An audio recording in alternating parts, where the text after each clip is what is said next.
అవకాశం ఉంటుంది.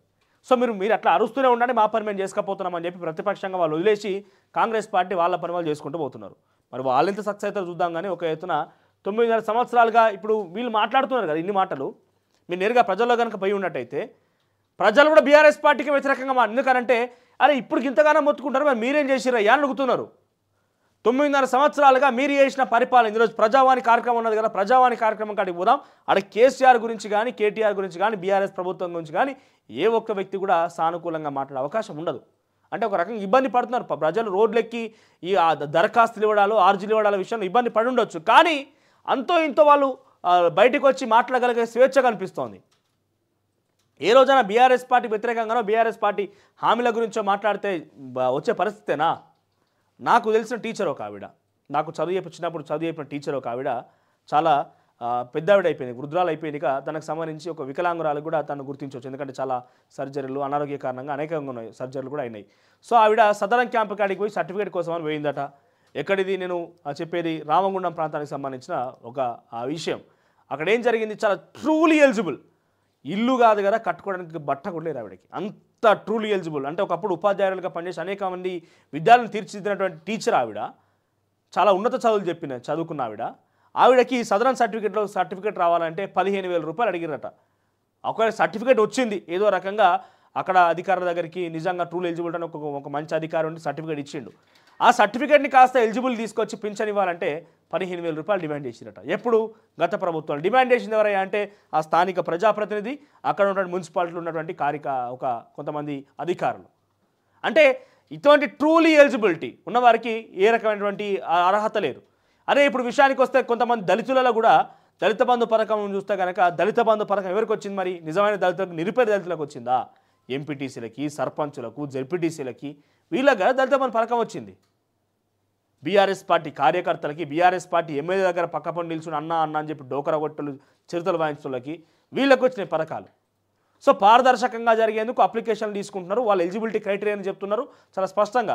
దళిత బంధు పథకం ఎలిజిబిలిటీ క్రైటీరియా ఇక్కడ కూర్చున్న ఈ మంత్రులల్లా, ఈ ముఖ్యమంత్రులల్లా, ఈ మంత్రులల్లా, లేకపోతే ఈ ఎంపీలల్లా, ఈ ప్రజాప్రతినిధులు ఎవరైనా ఒకరన్నా దళిత బంధు పథకం ఈ క్రైటీరియా ప్రకారంగా ఇచ్చినామని చెప్తారా మీరు?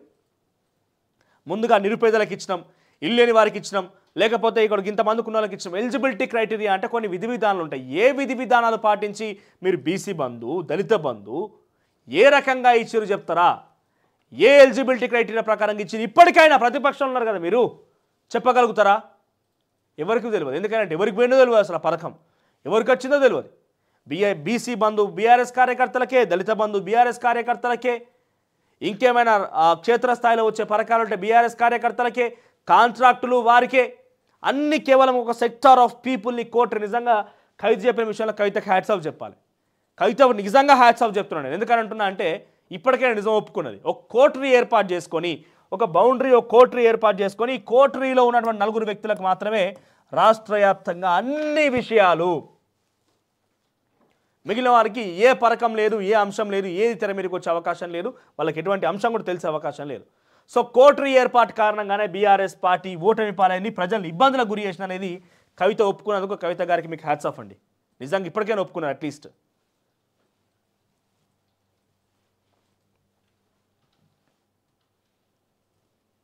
ఇక అసమర్థ అధికారులను నియమించుకొని చెడ్డ పేరు తెచ్చుకోవద్దు. ఎమ్మెల్యేలతో సీఎం రేవంత్ రెడ్డి 5 ఉమ్మడి జిల్లాల అభివృద్ధిపై సమీక్ష. ఒక్కో అసెంబ్లీ నియోజకవర్గానికి 10 కోట్లు కేటాయిస్తాం. 12 లోక్సభ స్థానాలకు ఖచ్చితంగా నెగ్గాలని నిర్దేశం. ఇక మీ చుట్టాలను, అనుచరులను, అసమర్థులైన అధికారులను మండలాలను నియమించుకొని మీకు అనుకూలంగా పని చేయించుకుంటే కాంగ్రెస్ పార్టీకి చెడ్డ పేరు వస్తుంది. దాన్ని నేను సహించను. ప్రతి అధికారి ఏం చేస్తున్నారనేది ఇంటెలిజెన్స్ ద్వారా ప్రతిరోజు నాకు తెలుస్తుంది. అధికారుల అవినీతికి పాల్పడితే మీకు కూడా చెడ్డ పేరు వస్తుందని ఎమ్మెల్యేలకు సీఎం రేవంత్ రెడ్డి సున్నితంగా హెచ్చరించారు. ఇక ప్రతి నియోజకవర్గంలో పోలీసు, రెవెన్యూ వ్యవస్థలతో నిక్కచ్చిగా ప్రజలకు ఉపయోగపడేలా పని చేయించుకోవాలని సీఎం సూచించారని సమాచారం. ఇక జనవరి 26 తర్వాత వారానికి 3 రోజులు సాయంత్రం 4 గంటల నుంచి 6 గంటల వరకు సచివాలయంలో ఎమ్మెల్యేలకు అందుబాటులో ఉంటారని ఆయన తెలిపారు. లోక్సభ ఎన్నికల్లో రెట్టింపు ఉత్సాహంతో పనిచేయాలని సూచించారు. ఇక అసెంబ్లీ ఎన్నికల్లో కంటే ఎక్కువ ఓట్లు సాధించేలా కష్టపడాలన్నారు. ఇక మొత్తం 17 నియోజకవర్గాల్లో 12 తగ్గకుండా ఎంపీ స్థానాలు గెలవాలన్నారు. అభివృద్ధి పనులు చేపట్టేందుకు ప్రత్యేక నిధి నుంచి ఒక్కో అసెంబ్లీ నియోజకవర్గానికి 10 కోట్ల రూపాయలు ఇస్తారట. ఒక్క అసెంబ్లీ నియోజకవర్గం 10 కోట్ల రూపాయలు ఇస్తామని సీఎం వెల్లడించారు. ఇక సోమవారం మర్రి చెన్నారెడ్డి మానవ వనరుల అభివృద్ధి కేంద్రం